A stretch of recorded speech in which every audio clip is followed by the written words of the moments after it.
It is 7 p.m. here in Nashville, Tennessee, and today, what a historic day. One of the most historic days in the world that they will remember. The Ayatollah, the leader of Iran, one of the most powerful leaders in the world, dead. Airstrikes coming over all of the Arab countries all around the Middle East. Potentially hundreds and hundreds of citizens in Iran killed and more potentially missing. We also have many generals that have been killed in Iran and possible more retaliation and strikes. This is all coming up on this edition of this week's One Nation with Cooper Balitsos.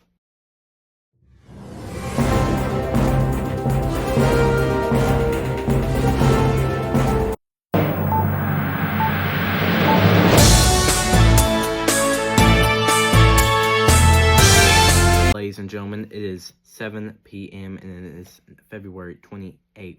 Ladies and gentlemen, we have a historic day that just unfolded today, and the night is not over.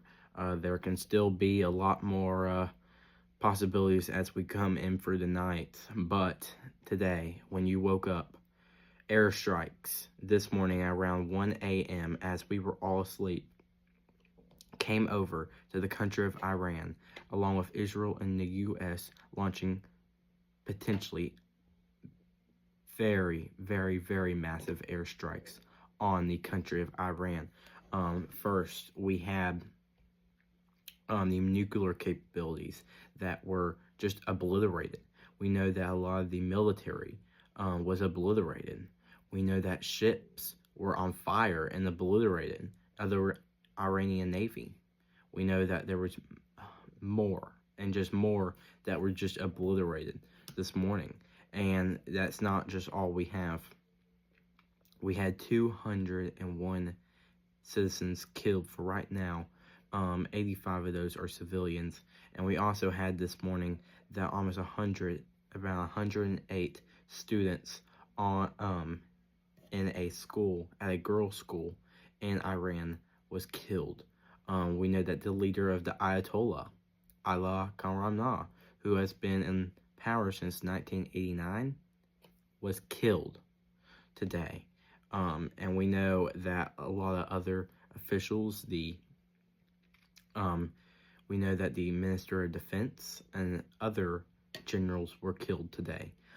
So we don't know what the extent of damage. Well, we do know the extent of damage. It's very heavy right now.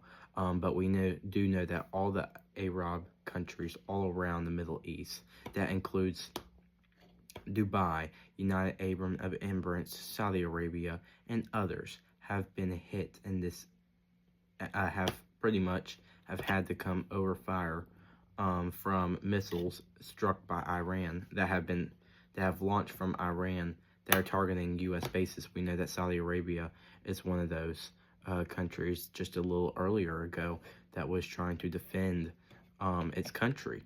We know that Bahrain, there was high-rises in Bahrain that was just struck, and people were just, and you could just see them. It was like a 9/11 2.0 just in that country, and they were just getting hit by Iranian drones.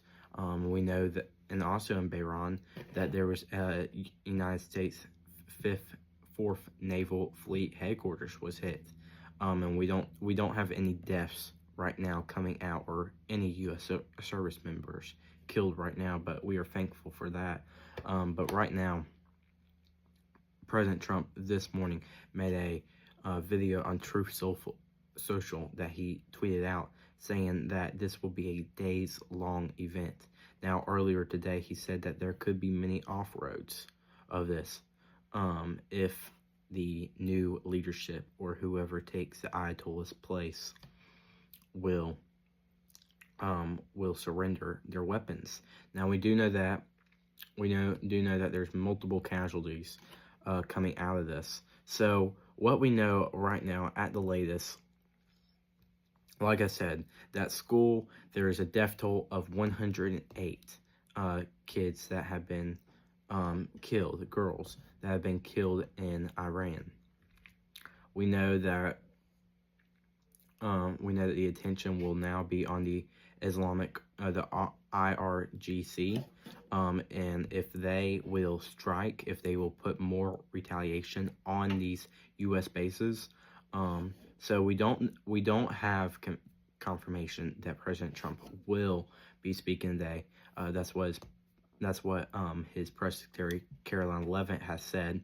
But we do know that he did tweet out on True Social earlier today that saying that the Ayatollah was killed. Now the bunker of the Ayatollah where he is was obliterated, and we do have that there was over 40 plus leadership administration leaders of Iran that were in that.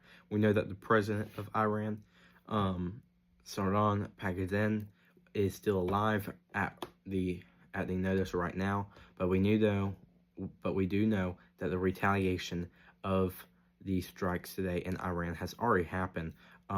Multiple missiles intercepting the ground in central and northern Israel. We do know that Iran wanted to shut down the Strait of Hormuz, and the U.S. did not let that happen. We know that Yemen, we know that the Houthis are potentially going to start strikes on oil tankers in the Red Sea. So we don't. But the president has said that that will not happen. So we do have that. But the U.S. assets today that were hit first in Qatar, there was multiple ballistic missiles that were intercepted, but a couple did intercept the ground in Qatar and Kuwait.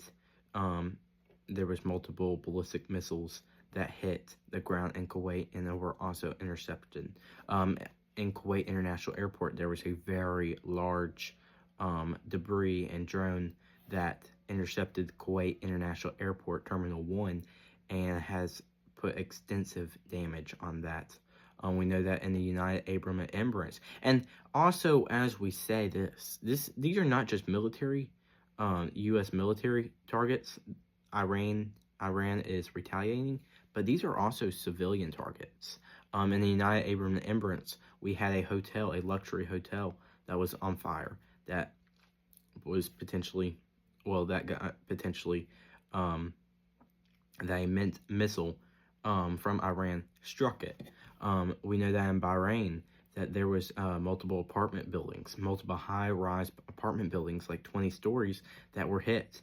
And the U.S. Embassy in Bahrain has said for all U.S. citizens in Bahrain to stay away from apartment buildings. So we do know that, and we do know that there's more of just stuff that's coming out, just coming out of the Middle East right now. But we do know that there was multiple military targets in the U.S. Of the U.S. around the Middle East that were targeted. So like what we say today, some of the areas in Iran that were struck today, first was going to be the government, the Ayatollah's, the Supreme Leader's bunker where he was killed today. We know that in southern Israel, at a sports hall and residential areas, 15 were reported killed. The naval headquarters in Barash, the southern city in Iran that is next to the Persian Gulf, that is on the Persian Gulf, was hit very hard with numerous naval ships of Iran that were hit. And then in Haman, there was almost 108 killed in those attacks, girls at a school. So we do know that right now. We know that international reaction is coming out of this right now. And we will stay on that. But right now, as we say, we have more reaction coming out of this right now. So President Trump has said that he has spoken with world leaders in the Middle East and in Europe and all over the world.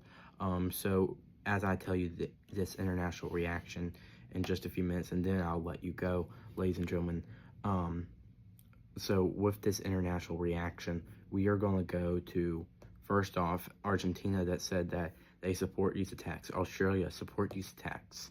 And Bahrain, they said that this is a tremendous attack on their country from Iran. And Chile, um, the outgoing president said that that he condemns these attacks. Canada, they support these attacks. China, condemn. Cuba, condemn. France, condemn these attacks. Germany, the Chancellor of Germany, Archduke Fritz, knew ahead of these attacks. And we know that in the UK, Keir Starmer, Prime Minister Keir Starmer of UK, said that he wasn't in these, that UK did not have any role in these, but he does have planes up in the sky over Iran right now, and we know that President Volodymyr Zelensky has also said that he supports these attacks. So that is something right now that we're going through. That's the international reactions. Houthis are threatening to escalate and send more rockets. Hezbollah is threatening to put more rockets up in the air to strike towards Israel. So, ladies and gentlemen, that is our One Nation with Cooper Balitsos special live coverage. And we will talk to you later, ladies and gentlemen, in my live streams or in my pretty much Little Balitsos Minutes that comes out, America at War. Ladies and gentlemen, we will be back maybe later tonight. I am Cooper Balitsos. Thank you for watching this special edition of One Nation with Cooper Balitsos.